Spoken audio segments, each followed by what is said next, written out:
जय हिंद दोस्तों, एक बार फिर से स्वागत है आप सभी का आपके अपने यूट्यूब चैनल आरसी क्लासेस में। तो हम लोग झारखंड जीके का जो सीरीज़ शुरू किए थे, उस सीरीज़ में हमारा दूसरा वीडियो होने वाला है। लास्ट क्लास में हम लोग झारखंड के कुछ महत्वपूर्ण बिंदुओं को देखे थे, झारखंड जी के कुछ महत्वपूर्ण बिंदुओं को देखे थे, जिसमें मैंने आप लोगों को ज्योग्राफी का कराया था, भूगोल का कराया था कुछ टॉपिक। इसमें हम लोग कुछ नॉर्मल जो बेसिक जानकारी, जो बेसिक इन्फॉर्मेशन है झारखंड के बारे में, ये हम लोग लास्ट क्लास में देख लिए थे। साथ ही साथ हम लोग राज्य का गठन, इससे संबंधित जो महत्वपूर्ण जानकारी है उसको देख लिए थे। झारखंड की राजधानी रांची के बारे में हम लोग देख लिए थे, कुल क्षेत्रफल के बारे में देख लिए थे, और सबसे महत्वपूर्ण जो है वो हमारा अक्षांश और देशांतर पे मैंने आपको इन डिटेल समझाया था कि अक्षांश और देशांतरी विस्तार झारखंड का कितना है। साथ ही साथ हम लोग भारत का अक्षांश और देशांतरी विस्तार को देखते हुए झारखंड का अक्षांश और देशांतरी विस्तार को देखे थे और समझे थे कि आखिरकार किस प्रकार से किसी भी देश का अक्षांश या देशांतरी विस्तार को निर्धारित किया जाता है, ठीक है। तो ये हम लोग लास्ट क्लास में कर लिए हैं। आई होप कि आप लोगों ने उस वीडियो को देख लिया होगा, और अगर नहीं देखे हैं तो अभी भी आप जाके उस वीडियो को देख सकते हैं, ठीक है। क्योंकि उस वीडियो में मैं आपको पूरा डिटेल में समझाऊँ कि झारखंड में अक्षांश और देशांतरी विस्तार कितना है और वो कैसे उसका हम लोग ये करते हैं, अध्ययन करते हैं या निकालते हैं, ठीक है। तो आज हम लोग अपना नेक्स्ट क्लास शुरू करते हैं, जिसमें आज हम लोग शुरू करेंगे झारखंड के सीमावर्ती राज्यों से, यानी जो नेबरिंग स्टेट्स हैं झारखंड के, उनके बारे में आज हम लोग पढ़ने वाले हैं, ठीक है। तो आज का हमारा क्लास यहीं से शुरू करते हैं हम लोग, झारखंड के सीमावर्ती राज्य, ठीक है। तो जैसे कि आप लोग देख रहे होंगे कि झारखंड के 5 राज्य इसकी सीमा से लगे हैं। तो झारखंड मतलब झारखंड से लगे हुए कितने राज्य हैं? 5 राज्य, ठीक है। झारखंड के सीमा से लगने वाले राज्य कितने हैं? 5 राज्य हैं। इनमें क्या है? उत्तर में बिहार है, दक्षिण में ओडिशा है, पूर्व में पश्चिम बंगाल है, पश्चिम में छत्तीसगढ़ है, और उत्तर पश्चिम में उत्तर प्रदेश की सीमाएँ लगती है, ठीक है। तो भारत के कितने राज्य झारखंड के साथ अपना सीमा साझा करते हैं? तो 5 राज्य, जिसमें बिहार, ओडिशा, पश्चिम बंगाल, छत्तीसगढ़ और उत्तर प्रदेश है। यह स्थिति झारखंड को भौगोलिक दृष्टि से एक महत्वपूर्ण राज्य बनाती है। आप इस मैप के सहारे भी देख सकते हैं, ज़्यादा आपको समझ में आएगा। देखिए ये जो हिस्सा, ये मतलब दिशा की अगर बात करें तो ये आपका पूरब, ये पश्चिम, और ये उत्तर, और ये दक्षिण। तो झारखंड के पूर्वी हिस्से में कौन है? ये देखिए, पश्चिम बंगाल। उत्तर में कौन है? बिहार। पश्चिम में कौन है? आपका उत्तर प्रदेश और छत्तीसगढ़। और इधर दक्षिण में क्या है? आपका उड़ीसा, ठीक है। तो जैसा कि ऊपर यहाँ पर वर्णन दिया गया है, उत्तर में कौन है? बिहार है। दक्षिण में कौन है? उड़ीसा है। पश्चिम में कौन है? पूर्व में कौन है? पश्चिम बंगाल है। और पश्चिम में कौन है? छत्तीसगढ़। और उत्तर पश्चिम वाला जो वाला इलाका है, कोना वाला इलाका, यहाँ पर कौन है? उत्तर प्रदेश, ठीक है। तो झारखंड से कितने राज्यों की सीमा लगती है? तो 5 राज्यों की सीमा लगती है, बिहार, पश्चिम बंगाल, उड़ीसा, छत्तीसगढ़ और उत्तर प्रदेश, ठीक है। नेक्स्ट चलिए हम लोग आगे बढ़ते हैं। तो अब हम लोग थोड़ा सा झारखंड की नदियों के बारे में अध्ययन कर लेते हैं, क्योंकि बहुत सारे एग्जाम में झारखंड की नदियों से संबंधित प्रश्न आपको देखने को मिलेंगे, ठीक है। तो झारखंड की प्रमुख नदियाँ कौन है? स्वर्णरेखा, दामोदर, कोयल नदी, खरकाई नदी, शंख नदी और बराकर नदी। और भी नदियाँ हैं, लेकिन मुख्य मुख्य रूप से यही जो है नदियाँ हैं झारखंड में, जो जिनके बारे में हम लोग को ज़्यादातर पढ़ना रहता है, ठीक है। तो झारखंड की प्रमुख नदियाँ कौन है? स्वर्णरेखा, दामोदर, कोयल नदी, खरकाई नदी, शंख नदी और बराकर नदी। ये नदियाँ राज्य की कृषि, पेयजल और उद्योगों के लिए अत्यंत महत्वपूर्ण है। तो राज्य की मतलब जितने भी कृषि कार्य किए जाते हैं, पेयजल मतलब पानी को पीने से संबंधित जो कार्य होता है, या फिर उद्योग के लिए जो पानी की आपूर्ति होती है, नदियों के द्वारा ही होती है। और ये इनमें से मतलब मुख्य मुख्य नदियां हैं झारखंड की, जिनसे ये सारे काम होते हैं, ठीक है। सोनरेखा नदी रांची से निकलती है और उड़ीसा होते हुए बंगाल की खाड़ी में गिरती है, ठीक है। आप लोग जानते हो कि सोनरेखा झारखंड की एक महत्वपूर्ण नदी में से एक है, और इसका नाम स्वर्ण रेखा इसीलिए शायद है क्योंकि इसके बालुओं में, इसके रेत के कणों में सोना पाया जाता है, ठीक है। और अगर आप लोग सोनरेखा नदी के किनारे बसे होंगे तो आप लोगों को पता ही होगा कि कुछ लोग जो है वो रेत से मतलब क्या उसमें से सोना वगैरह निकालते भी, ठीक है। हालांकि ये बहुत कम मात्रा में पाया जाता है, लेकिन पाया जाता है। और शायद यही कारण है कि सोनरेखा नदी को हम लोग, इसका नाम जो है सोनरेखा पड़ा है। झारखंड की जीवन रेखा कहते, देखिए दामोदर नदी को क्या कहा जाता है? झारखंड की जीवन रेखा। याद रखिएगा, कई बार पूछा गया कि झारखंड की जीवन रेखा जो है किस नदी को कहा गया है, तो दामोदर नदी को झारखंड की जीवन रेखा कहा जाता है, जो कोयला क्षेत्र से होकर बहती है, ठीक है। इन नदियों पर कई जल परियोजनाएं एवं बांध बने हैं, जैसे कि मैथन डैम, पंचेत डैम आदि। साथ ही साथ नदी यहाँ के जैव विविधता और परिवहन के लिए भी सहायक है, ठीक है। तो ये जो नदी, इन नदियों पर बहुत सारे बांध भी हैं और बनाए गए हैं, जो कि हमारे लिए महत्वपूर्ण है। देखिए दामोदर नदी के बारे में हम लोग थोड़ा सा डिटेल में जान लेते हैं कि झारखंड में प्रवाहित होने वाली सबसे लंबी नदी कौन है? दामोदर नदी, ठीक है। झारखंड में प्रवाहित होने वाली सबसे लंबी नदी है दामोदर नदी, और इसका उद्गम स्थान हम लोग बोले तो ये कहाँ से है? पलामू से, ठीक है। प्राचीन साहित्य में इसको देवनंद के नाम से इसका उल्लेख है दामोदर नदी का। और इसके सहायक नदी की अगर बात करें तो इसमें है कोनार, बराकर और बोकारो नदी, ठीक है। तो दामोदर नदी एक महत्वपूर्ण नदी है झारखंड के लिए। इसी में डीवीसी आपका है, दामोदर वैली कॉर्पोरेशन, और साथ ही साथ बहुत बहुत सारे छोटे-छोटे जो है इसमें बाँध वगैरह बनाए गए हैं। और झारखंड को जल की आपूर्ति में इसका बहुत बड़ा योगदान है। बहुत बड़े क्षेत्र को ये जल की आपूर्ति करता है। और झारखंड में प्रवाहित होने वाली सबसे लंबी नदी भी है, ठीक है। उद्गम स्थान पलामू है। और प्राचीन साहित्य में इसको जो है देवनद के नाम से इसका उल्लेख मिलता है। इस नदी को प्राचीन में देवनद कहा जाता था। और सहायक नदी में कौन है? कोनार, बराकर और बोकारो नदी आदि। नेक्स्ट थोड़ा-सा हम लोग देख लेते हैं सोनरेखा नदी के बारे में। देखिए, इसका उद्गम कहाँ है? तो रांची का नगड़ी गाँव, ठीक है? ये नगड़ी गाँव जो है, रांची का एक नगड़ी गाँव, वहाँ पर रानी चुआ करके एक गाँव है, उस जगह पर। वहाँ से क्या है, इसका सोनरेखा नदी का उद्गम स्थल है। और इसके रेत में जो है वो सोना पाया जाता है, ठीक है। जैसा कि मैंने आप लोगों को बताया कि इसके रेत में सोना पाया जाता है। हुंडरू जलप्रपात का निर्माण करता है सोनरेखा नदी। और गौतम धारा जलप्रपात का भी निर्माण इसी में, मतलब इसी नदी में है, गौतम धारा जलप्रपात, ठीक है। सहायक नदी अगर बात करें तो खरकाई, कांची, राढ़ू, और ये सब सोनरेखा की कुछ मुख्य सहायक नदियाँ हैं। और ये एक एकमात्र ऐसी नदी है जो किसी की सहायक नदी नहीं बनती है, और ये सीधे जाकर कहाँ गिरती है? सीधे बंगाल की खाड़ी में जाकर गिरती है, ठीक है। तो सीधे बंगाल की खाड़ी में गिरने वाली झारखंड की एकमात्र नदी कौन है? वो है सोनरेखा। इससे भी ये भी प्रश्न पूछा जा सकता है कि झारखंड की कौन सी ऐसी नदी है जो सीधे जाके बंगाल की खाड़ी में गिरती है, ठीक है। तो झारखंड के बंगाल की खाड़ी में गिरने वाली नदी कौन है? तो सोनरेखा नदी, ठीक है। उद्गम स्थल रांची का नगड़ी गाँव, रेत के कण में सोना पाया जाता है, हुंडरू जलप्रपात, गौतम धारा जलप्रपात, सहायक नदी में खरकाई, कांचीराड़ू, और ये सीधे बंगाल की खाड़ी में जाके गिरती है, ठीक है।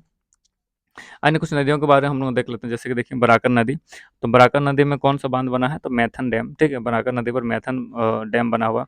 दक्षिण कोयल नदी दक्षिणी कोयल नदी जो है, इसमें कोयल कारो परियोजना है। उत्तरी कोयल नदी जिसे बूढ़ाघाट जलप्रपात जो आप लोग सुने होंगे, ठीक है। तो बूढ़ाघाट जलप्रपात जो है उत्तरी कोयल नदी पर है, और झारखंड का सबसे ऊंचा जलप्रपात है। बूढ़ाघाट जलप्रपात के बारे में हम लोग जाने तो झारखंड का जो सबसे ऊंचा जलप्रपात कौन है? तो बूढ़ाघाट, ठीक है। बूढ़ाघाट जलप्रपात झारखंड का सबसे ऊंचा जलप्रपात है। फाल्गु नदी की बात करें तो निरंजना के नाम से भी इसे जाना जाता है। और स्नान एवं पिंडदान की रीति जो है वो फाल्गु नदी पर किया जाता है, मतलब पिंडदान जो किया जाता है वो इसके लिए ये फेमस है, फाल्गु नदी, ठीक है। सकरी नदी की बात करें तो रामायण में इस नदी को सुमागदी के नाम से जाना जाता है, ठीक है। सकरी नदी रामायण काल में इस नदी का उल्लेख मिलता है, और सुमागदी नाम से इस नदी का उल्लेख मिलता है। पुनपुन नदी की बात करें, या गंगा में मिलती है, इसे कीकर नदी भी कहा जाता है, ठीक है। पुनपुन नदी जो है ये जाके गंगा में मिलती है, और इसे कीकर नदी भी कहा जाता है।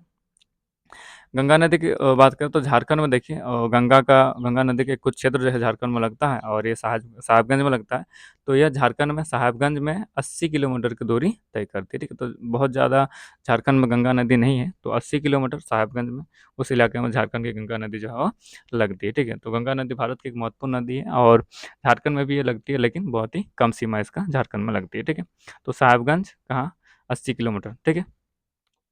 चलिए अब हम नेक्स्ट थोड़ा-सा देख लेते हैं झारखंड की प्रमुख सिंचाई परियोजना और जो जल संसाधन है, मतलब उसके बारे में, जो डैम वगैरह है, ठीक है? उसके बारे में थोड़ा-सा हम लोग देख लेते हैं, ठीक है? तो झारखंड की प्रमुख सिंचाई परियोजना में सोनरेखा बहुउद्देशीय परियोजना, ठीक है? देखिए ये जो बहुउद्देशीय परियोजना है, इनका नाम बहुउद्देशीय इसलिए रखा जाता है क्योंकि इन इन ये जो परियोजना है, इनसे बहुत सारे उद्देश्यों की पूर्ति होती है। जैसे कि मान लीजिए कहीं डैम बन जाता है, तो वहाँ पर बिजली उत्पादन हो सकता है, वहाँ मत्स्य पालन होता है, ठीक है? वहाँ पर्यटन की व्यवस्था होता है, ठीक है? और वहाँ से जल आपूर्ति होता है, और साथ ही साथ ये जो है मतलब बाढ़ जैसी जो प्राकृतिक आपदाएँ हैं उससे निपटने में भी सहायता की जाती है। तो इसीलिए इस प्रकार की जो योजना है इनको बहुउद्देशीय परियोजना कहा जाता है। और पंडित जवाहरलाल नेहरू ने इन्हें आधुनिक भारत का मंदिर भी कहा था, याद रखिएगा, कई बार पूछा गया है कि पंडित जवाहरलाल नेहरू ने आधुनिक भारत का मंदिर जो है किसने कहा था? तो बहुउद्देशीय जो परियोजनाएँ जो हैं, जो डैम बनाया जाता है उनको आधुनिक भारत का मंदिर भी कहा जाता है, ठीक है? तो झारखंड में भी कुछ बहुउद्देशीय परियोजनाएँ बनी हैं, तो उनके बारे में थोड़ा-सा हम लोग इन डिटेल देख लेते हैं, ठीक है?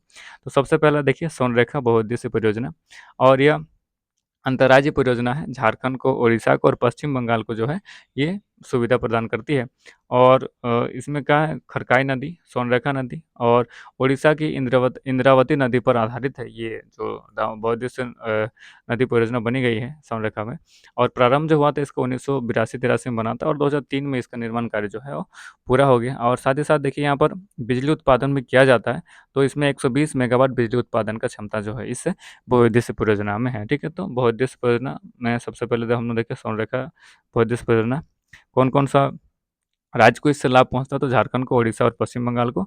और खरकाई, स्वर्णरेखा और ओडिशा की इंद्रावती नदी पर आधारित है। और 2003 में जो इसका निर्माण कार्य पूरा हो गया था और 120 मेगावाट का बिजली उत्पादन क्षमता ये बौद्धिस्ट परियोजना रखती है। ठीक है, नेक्स्ट हम लोग देख लेते हैं कनहर परियोजना। और कनहर परियोजना का देखिए स्थान कहाँ पर है, ये गढ़वा जिला में है, भवनाथपुर प्रखंड में।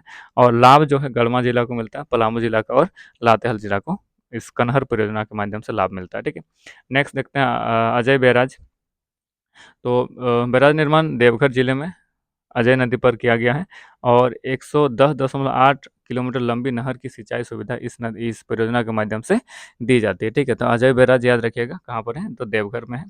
फिर नेक्स्ट देखते हैं 4 नंबर पुनासी जलाशय परियोजना स्थित कहाँ पर है, तो देवघर जिला में ही है और पुनासी गांव के पास है। और भरोल और मंझली नदी पर जो है ये पुनासी परियोजना का निर्माण किया गया है। नेक्स्ट हम लोग देखते हैं मयूराक्षी परियोजना। ये भी जो है देवघर और दुमका जिले में है। और इसका मुख्य उद्देश्य क्या है, सिंचाई करना, मछली पालन करना और जल का आपूर्ति करना। ठीक है, मयूराक्षी परियोजना। नेक्स्ट हम लोग देखते हैं, देखिए उत्तर कोयल जलाशय परियोजना स्थान कहाँ है, गढ़वा जिला, कुडुकदुर्ग गांव, अच्छा कुडुक, तो नेक्स्ट हम देखते हैं उत्तर कोयल जलाशय परियोजना स्थान गढ़वा जिला में है। और ये जो है उत्तरी कोयल नदी पर बना है। मुख्य नहर जो है 109 किलोमीटर है और 11.81 हेक्टेयर जो है इसका सिंचाई क्षमता है इस परियोजना का। और लगभग 24 मेगावाट बिजली का भी उत्पादन इस परियोजना के माध्यम से किया जाता है। ठीक है, नेक्स्ट देखिए 7 नंबर राजमहल स्थानांत पंप नहर परियोजना। और ये गंगा नदी से जल उठाकर साहेबगंज और दुमका में सिंचित करती है। ठीक है, राजमहल स्थानांत पंप योजना। ठीक है, नेक्स्ट देखते हैं अप्रवाह जलाशय योजना, ये संक नदी पर है और गुमला जिले में है।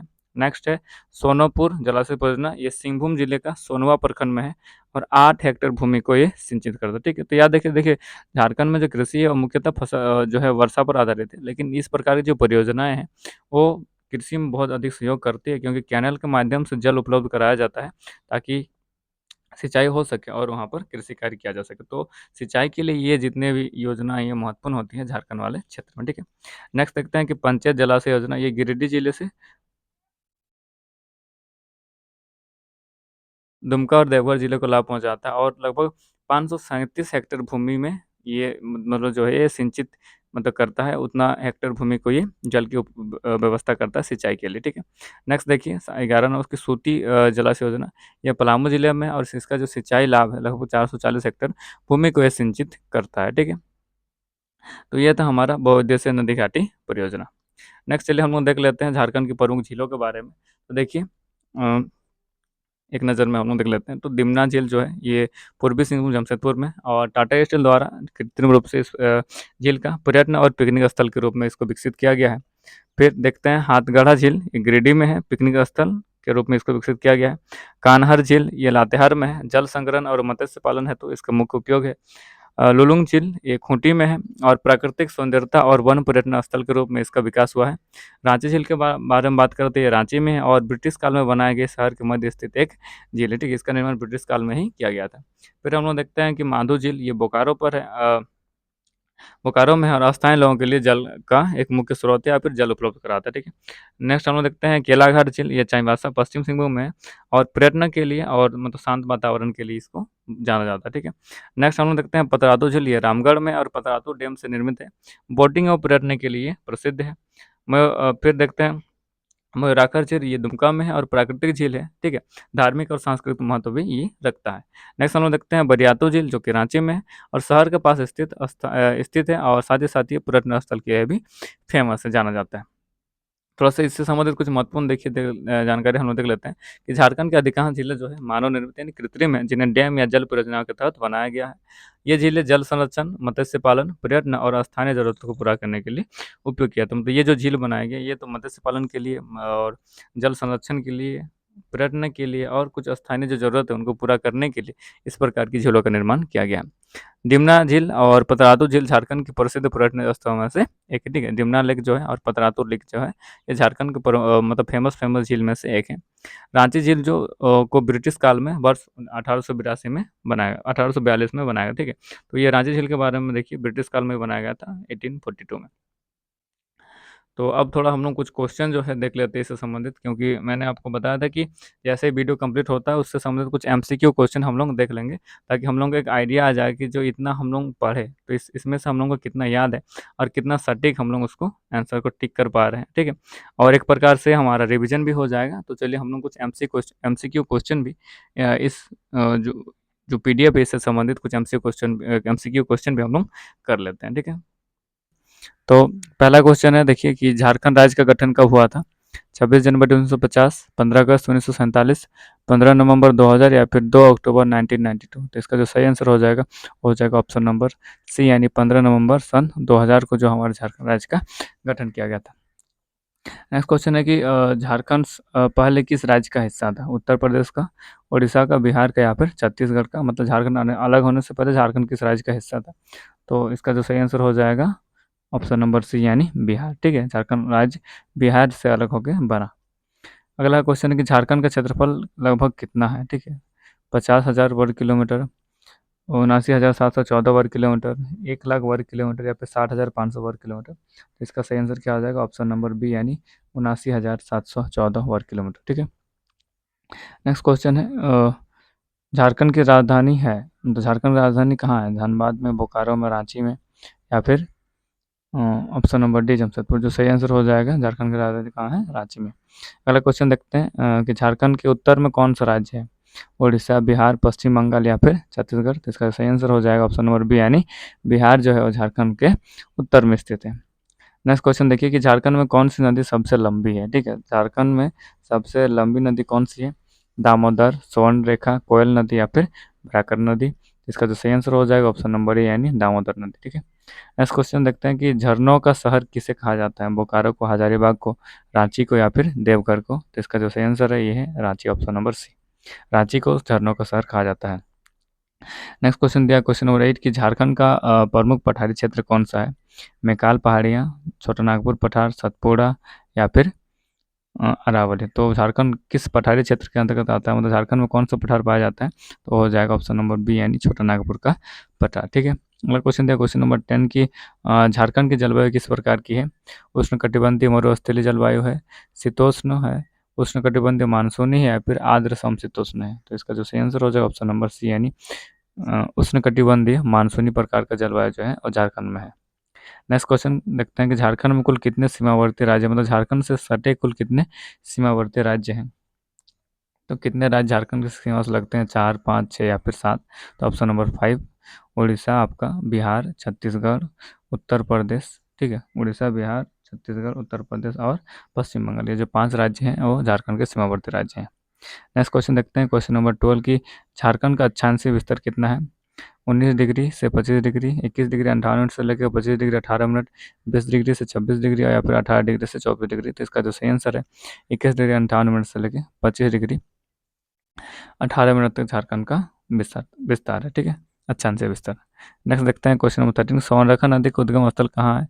बोकारो, जमशेदपुर, रांची या फिर देवघर? तो इसका सही आंसर है ऑप्शन नंबर सी, रांची, जिसका नगड़ी गांव बोलते हैं, ठीक है। तो देखिए रांची नगर से 16 किलोमीटर दक्षिण पश्चिम में स्थित नगड़ी गांव में रांची रानी चुआ नाम का एक स्थान है और यहीं से स्वर्णरेखा नदी का उद्गम स्थल, ठीक है, याद रखिएगा रानी चुआ नगड़ी गांव, ठीक है। नेक्स्ट क्वेश्चन देखते हैं क्वेश्चन नंबर 14 की झारखंड की कौन सी नदी सीधे बंगाल की खाड़ी में गिरती है? दामोदर, कोयल, स्वर्णरेखा या फिर बराकर? इसका जो सही आंसर हो जाएगा ऑप्शन नंबर सी, यानी स्वर्णरेखा नदी ऐसी नदी है जो सीधे जाके समुद्र में गिरती है। नेक्स्ट क्वेश्चन देखते हैं कि बंगाल की झारखंड की सबसे ऊंची चोटी कौन सी है? पारसनाथ, नेत्रहाट, राजमहल या फिर पठारी? तो कौन सा सबसे ऊंचा चोटी है? तो पारसनाथ, 1365 मीटर इसकी ऊंचाई है, ठीक है, याद रखिएगा। झारखंड की सबसे ऊंची चोटी पारसनाथ पहाड़ी, 1365 मीटर।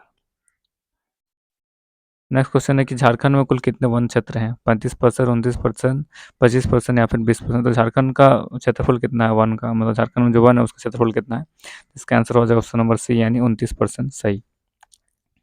जैसे कि झारखंड छोटानागपुर पठार का सबसे बड़ा भाग किस राज्य में है, ठीक है। तो छोटानागपुर पठार का सबसे बड़ा भाग किस राज्य में, ओडिशा में, झारखंड में या पश्चिम बंगाल में या फिर छत्तीसगढ़ में। तो झारखंड में छोटानागपुर पठार का सबसे बड़ा हिस्सा है। नेक्स्ट क्वेश्चन है कि झारखंड में किस नदी को जीवन रेखा कहा गया है। तो स्वर्णरेखा को, कोयल को, दामोदर को या फिर गंगा को। तो दामोदर नदी को झारखंड का जीवन रेखा जो है कहा जाता है।